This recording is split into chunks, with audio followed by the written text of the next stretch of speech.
Welcome to the MudraPodcast, where the future of wellness is happiness. I'm Thompson-Duwe.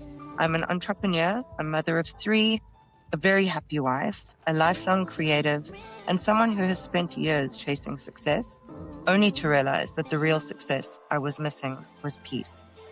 Mama Mudra was born because I saw a gap between the glossy world of wellness and the messy reality most of us live in, full of children, careers, expectations, responsibility, and this very human craving to feel good in our own skin. This podcast, this platform, these events, the studio that I sit in right now, these are my love letter to anyone who wants to redefine success as vitality, connection, and calm.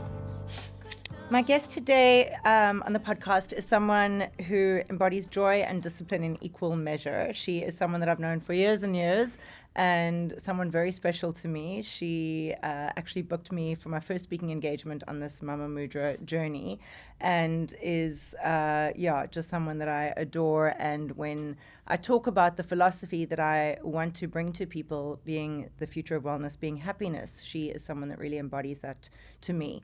She always lives her life with an equal focus on discipline and happiness. And I really, really believe that the focus that you have on happiness every day is testament and the reason behind the amount of success that you've had.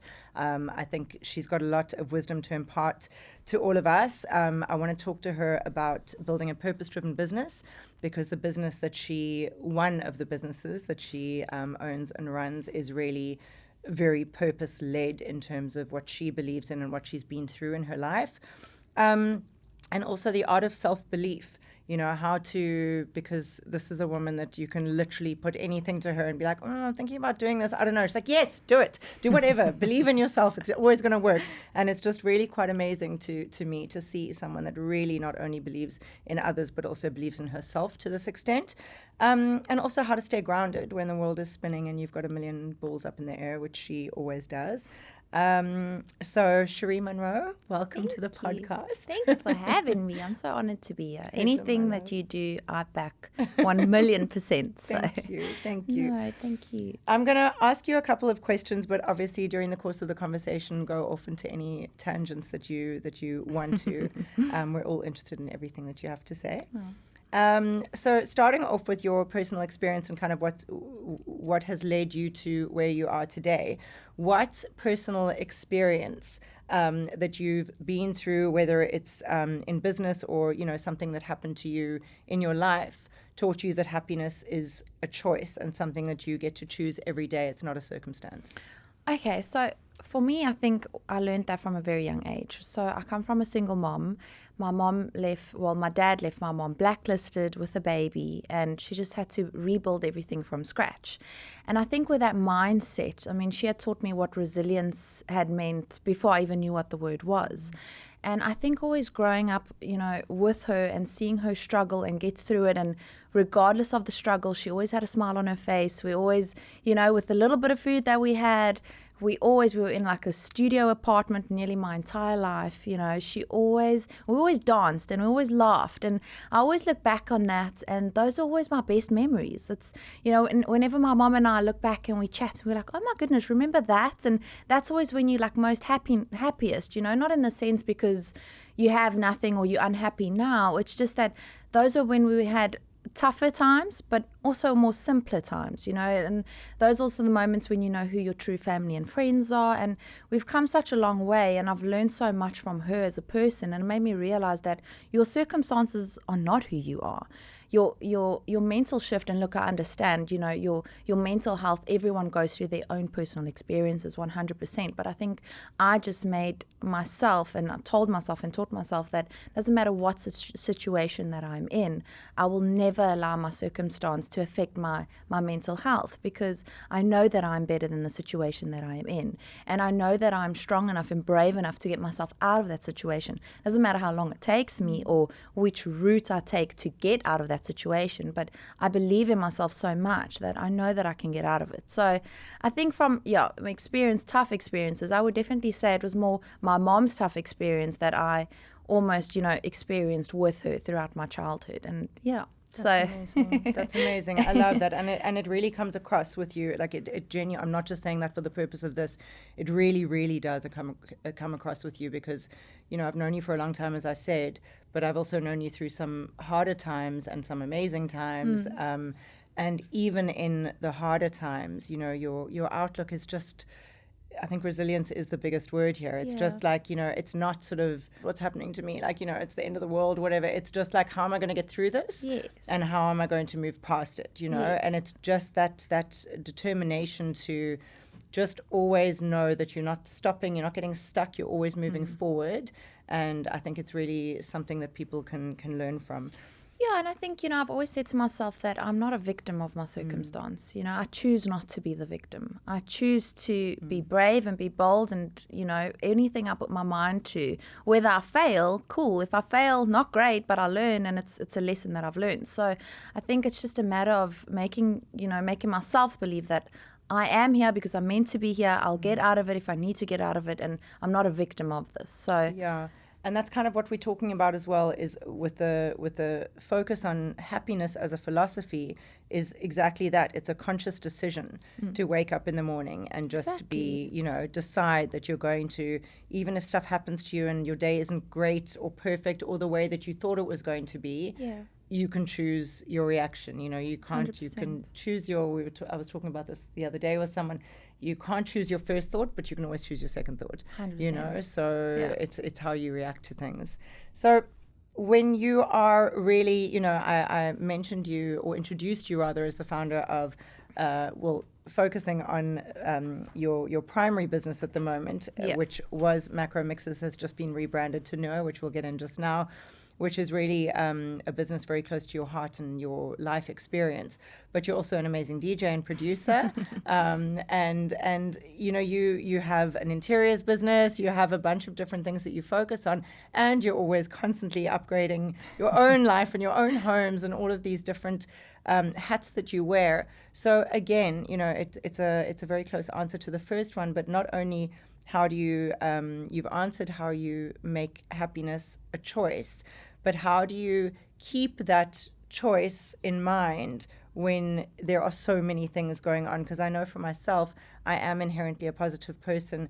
I can usually choose positivity, but the one thing that derails me is stress. And when I've got too much going on and when I'm just frazzled, it's the one thing that I don't, I struggle to kind of, you need that moment just to stop and breathe and pause in order to remember to be happy. And when you're running at 5,000 kilometers an hour, it's hard. Yeah. So what do you suggest and how do you do that for yourself when things are happening too fast and you're rushing and everything's just, piling on? How do you find that time to pause and stop and remember to try and see the best and the good in things? If I'm honest with you, I don't always pause and stop. I think we all have our moments where we're a bit erratic and, you feel like everything's doom and gloom, and I'm definitely guilty of that at times. But I think with everything going on, I think it's important to remind yourself of your vision and your mission, and this is why you're here and this is part of the plan. And as difficult as that may be, it's just reminding yourself of that. Or who are you? Why are you here?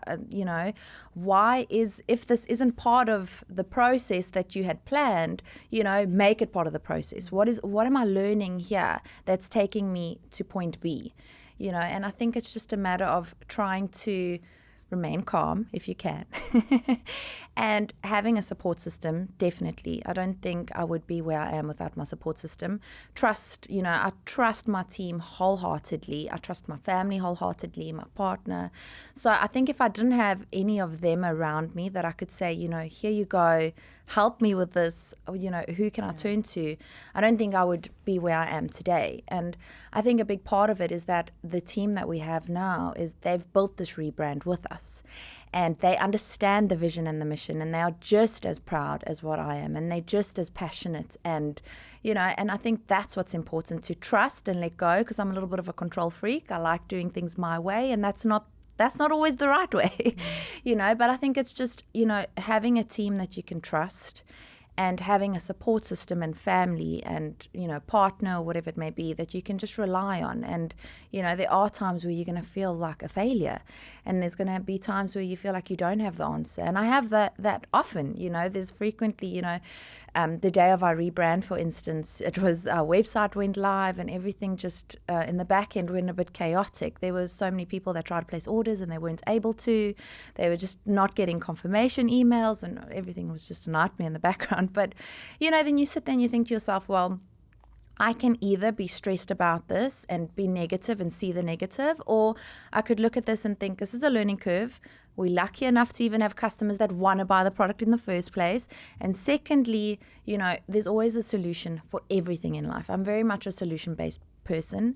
So if a problem comes my way, instead of thinking, oh, this is a disaster, it's the end of the world, I always think, but okay, this is a bit of a disaster, but how can I fix this? How, who do I have around me that can help me fix this? And if I don't have anyone around that can help me fix it, I find someone with the knowledge that'll help me to fix it. And I think moral of the story is that no man is an island. I think it's something that I always say, and because I truly do believe it. I don't think we would all be calm or resilient or whatever it may be if you didn't have people help mold you within your life. So that's definitely it for me. I agree with you completely. And I must say, as someone that was sitting on the outside watching and realizing that things weren't going according to plan, the way it was handled was so calm and smooth. And as someone also that's been in marketing and comms for many years and been on that side of things not working and being in that seat of just freaking out and going mad, it never helps.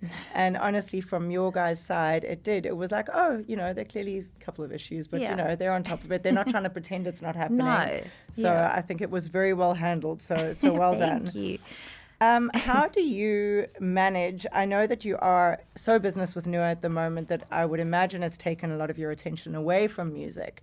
But when you are focused on both, how do you manage wearing both hats? Because they're not exactly intrinsically linked, but music is a huge part of you and who you are, and you're an amazing DJ and producer. So I'm sure that it is something that you try and, sort of keep a focus on. Yeah. But how do you do both?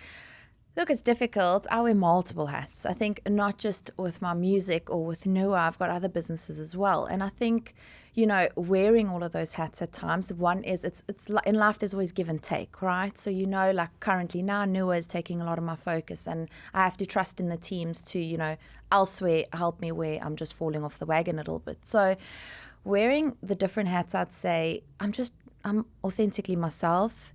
And I have so many interests. I'm such a curious person. Like, I feel like I'm that person you can't fit into one box. And I think all of us, you can't fit into one box. And I'm that type of person, I just lean into everything that I'm interested in. So music, for instance, it's something that I always turn to. Like I said, with my mom, when I was younger and we were struggling, it was always music that we could turn to. We couldn't afford a TV. So radio was the next cheapest thing. And, that's what we'd do. We'd listen to music and we'd always talk about music. And it kind of just was that safety blanket for me. So every emotion that I'd ever had, it was always music is where I would turn to, angry, happy, whatever it may be.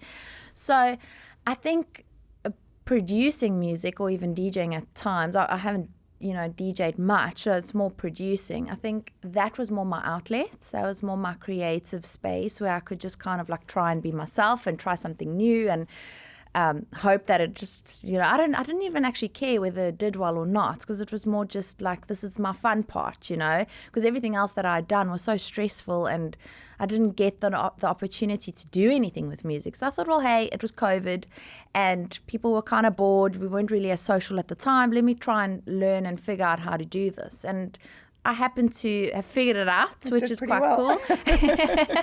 But in saying that as well, it was always just about joy. It was always just about trying to find something or do something that made me feel whole, And I think that's what's important, that I think a lot of the times people lose, is they do things for the wrong reasons. And that's something that's always been important to me, is just always be authentically myself, and to know that if I'm trying something or doing something, it's something I'm truly interested in. Then it doesn't feel like I'm wearing all these hats. Then it doesn't feel like a job or I'm juggling too much, because that's just another part of me.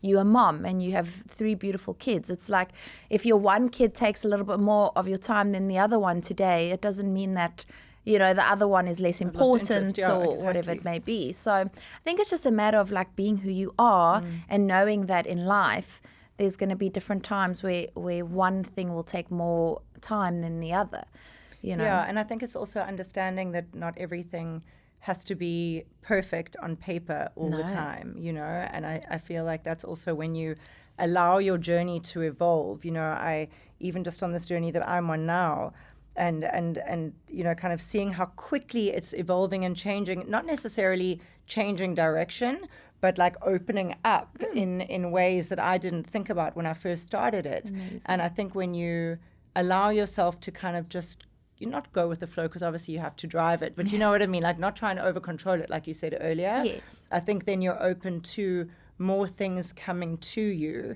than you would have been if you were just like, oh my God, I'm going from here to there and that's it. You know, I don't want to see anything else. It's not realistic. No. And I think you answered the next question that I had about linking music to happiness, and I love that answer, because that's honestly for me and something that I'm quite intent on with my home life.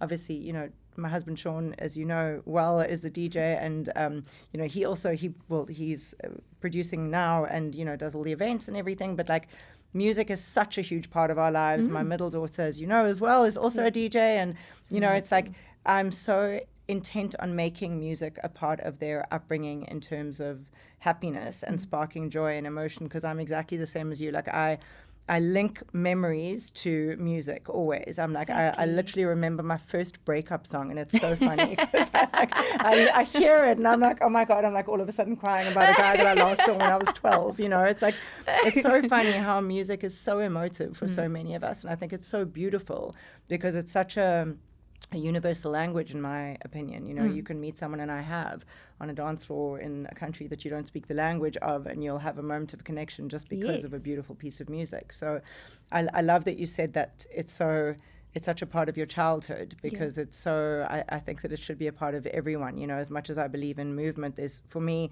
and exercise, there's no movement and training without music. You know, for me, it's all about that, like that feeling that you get. So I think that's such a beautiful answer.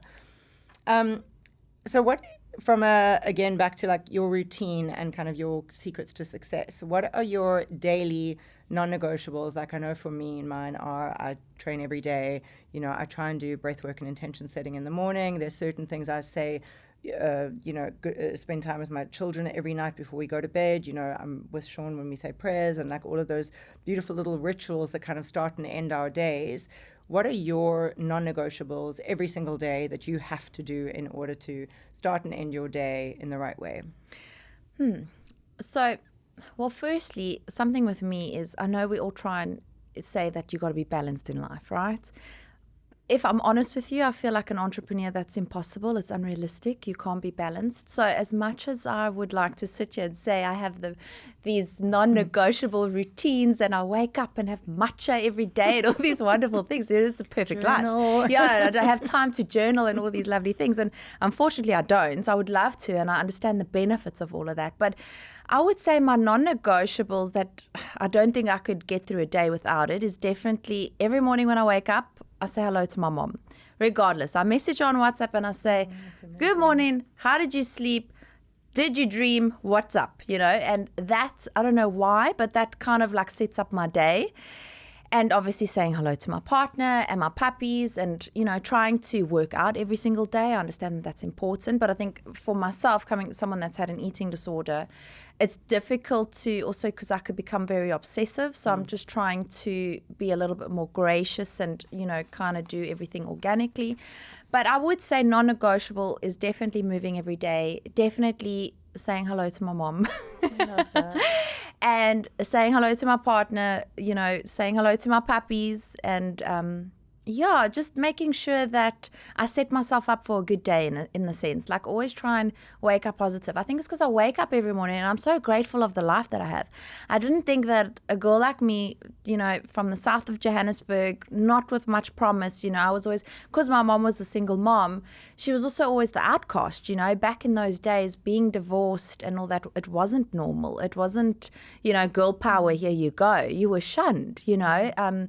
Other married women and families and that didn't want my mom around. They were so scared that she would bloody take off with her husband or, and not that she was that person, but that's just unfortunately the reality of how women felt and thought back then.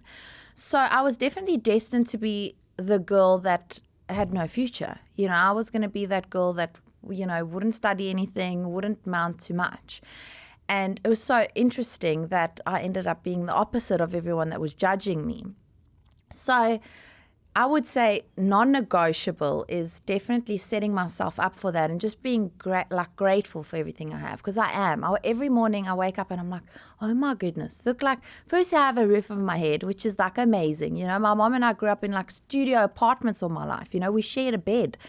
And nothing wrong with it, but I'm just saying, like, that's the life that we had. And I'll never forget it. There were some days where my mom and I would share an egg. I mean, it was crazy. I had one school dress, and it was quite funny. So I had one school dress, and obviously I didn't have another. So when we had to wash it, it almost had to, like, dry the same day. And I was running late this day, and my mom put my school dress, like, on the oven's door, and my whole dress caught alight.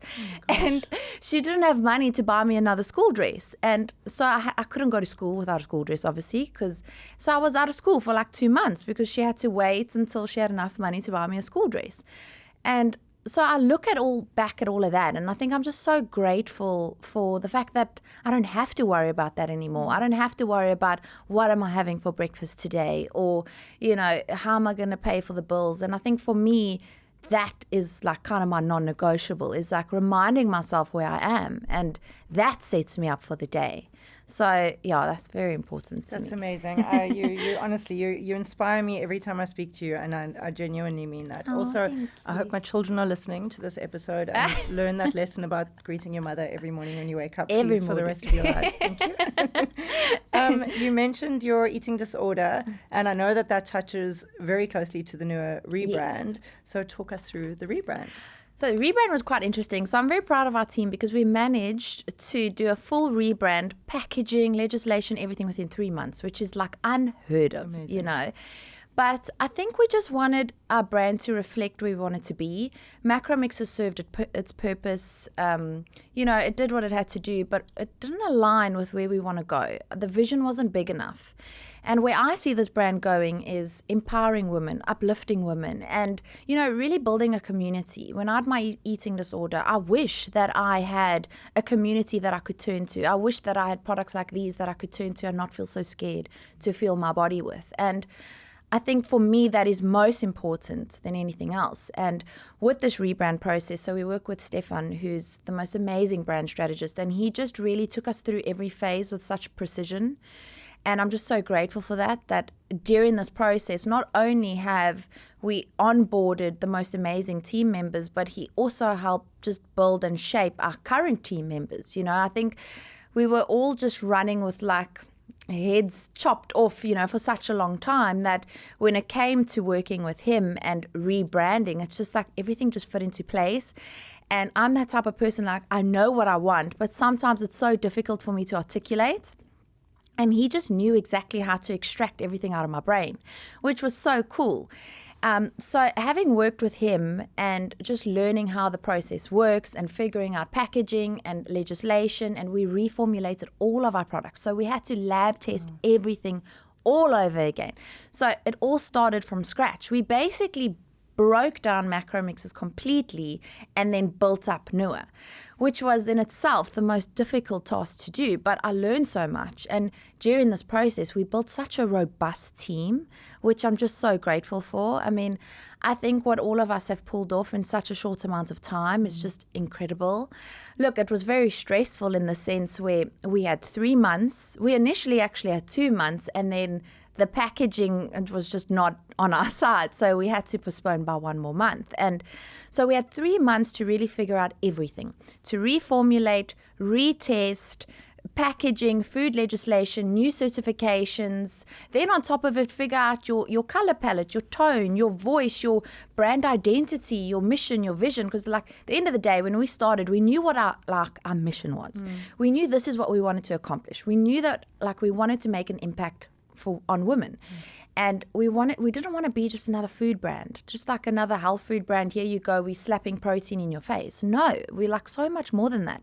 And I think that's why the rebrand came about, because I wanted the name to align with what we are building. And Stefan and the team just did that so beautifully. I think, it was not in the past, I'd never worked with a team that like got me so nicely and just like they know where my weaknesses are, because I do have a lot of weaknesses. I'm the type of person, everything's pen to paper. Don't give me a digital calendar or like give me a note on your phone. I can't do it. I won't read it. It doesn't exist in my life. I need it to be pen to paper. And a lot of these creatives don't work this way. It's like all AI and ChatGPT this and all that. And like, that's not the way my brain works. So when it came to our first initial meetings, it was asked for me to do this meeting request. And I have no idea how to do a Google meeting request. I'm sitting there, I'm like on this phone call and I'm like, dude, I do not know how to do this. Can you please help me? And where he answered so gracefully and so sweet. And he was like, Sheree, don't worry, I'll do the meeting request for you. And then that kind of just set me up for like our future with him and with the team, is that we now know, Sheree, that is not your strong suit. Don't give Sheree anything with technology because it's just not going to happen, And everyone else, we kind of just know now, like that's who I go to for that and that. And it was very cool, took a lot of we had so many sleepless nights. Oh my goodness. We had so many nights we were like, how are we going to do this? We completely broke down the product catalog. So we also discontinued a lot of products. And then on the other end of it, so you on your first week of rebrand, and so many old customers are asking, where's my porridge? And I'm like, we didn't have enough time to reformulate all the products, So to me, lately, what I've seen and what I've experienced in the past, at least with my past, is that a lot of the times women have been quite competitive with one another and they don't want to see each other shine. And I fully believe that there's so much magic in this universe for all of us to shine. And I want everyone to feel good and look good and do well. And if I can just be a small speck or part of a community that can help get women there, that's what I want to do. And I feel like that is my purpose with Nua. It doesn't necessarily need to just be about food, although our products are amazing. They really are. Like, we've built it from the ground up, and we've worked with holistic doctors. We've worked with like actual food scientists and labs, and really, really only put the best of the best into this product.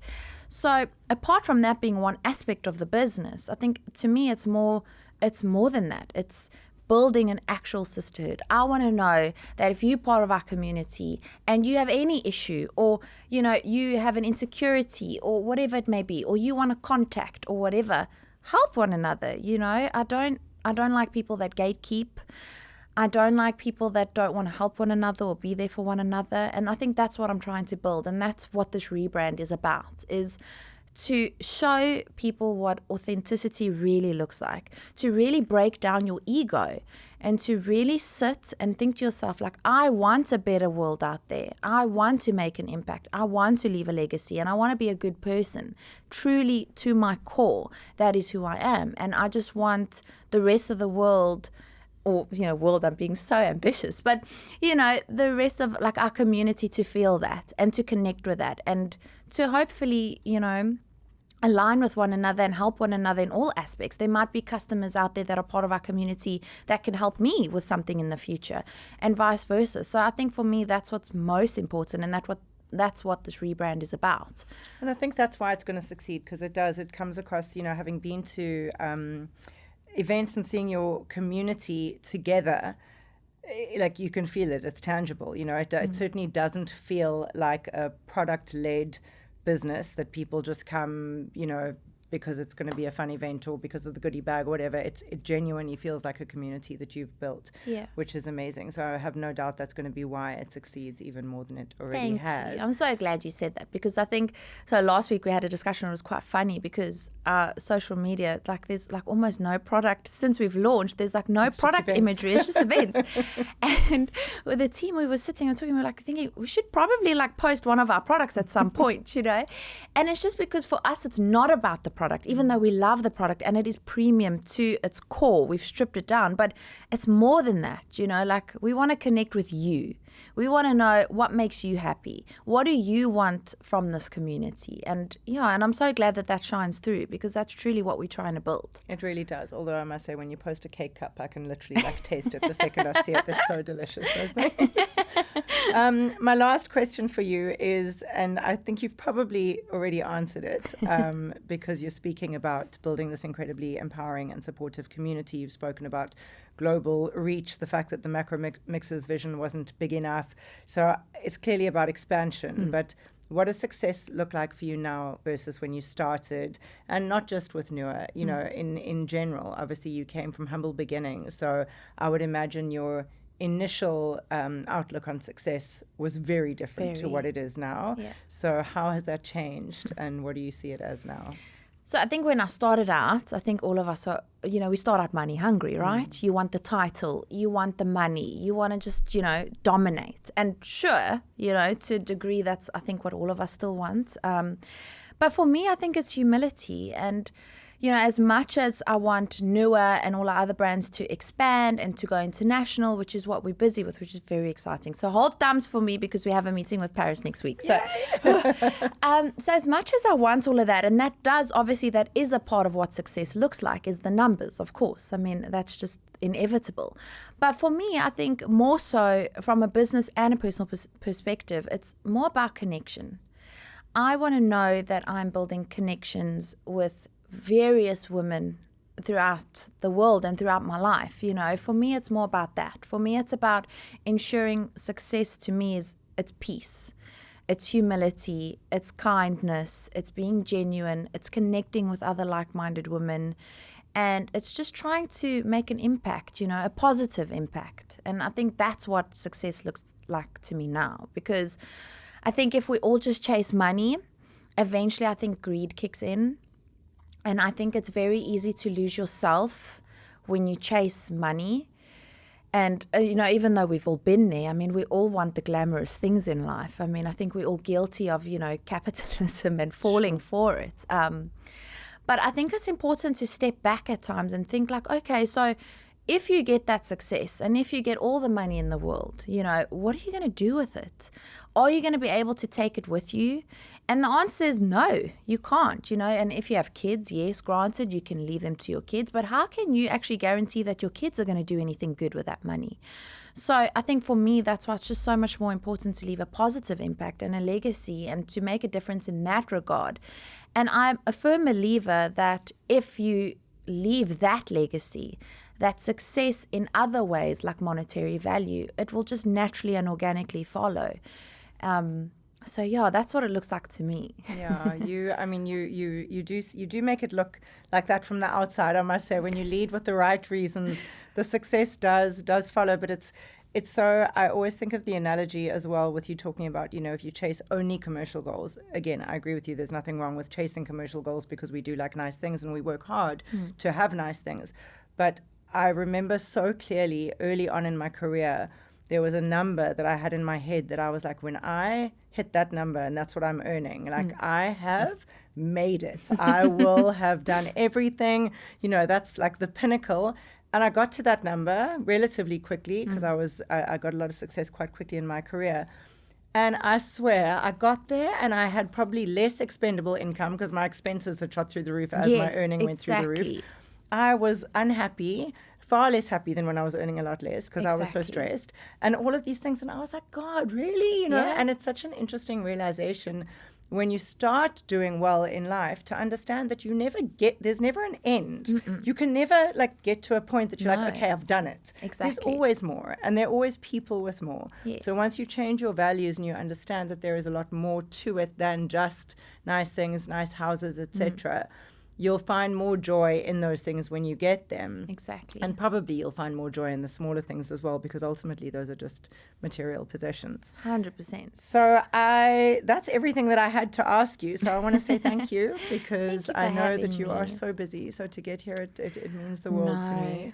It Thank really you. does. Thank you for having me, and thank you for being patient with me. So I don't know if I can mention this, but I was so late and I felt so terrible because, in my defense, I was late because we're trying to build something with Kate as well, which is very exciting.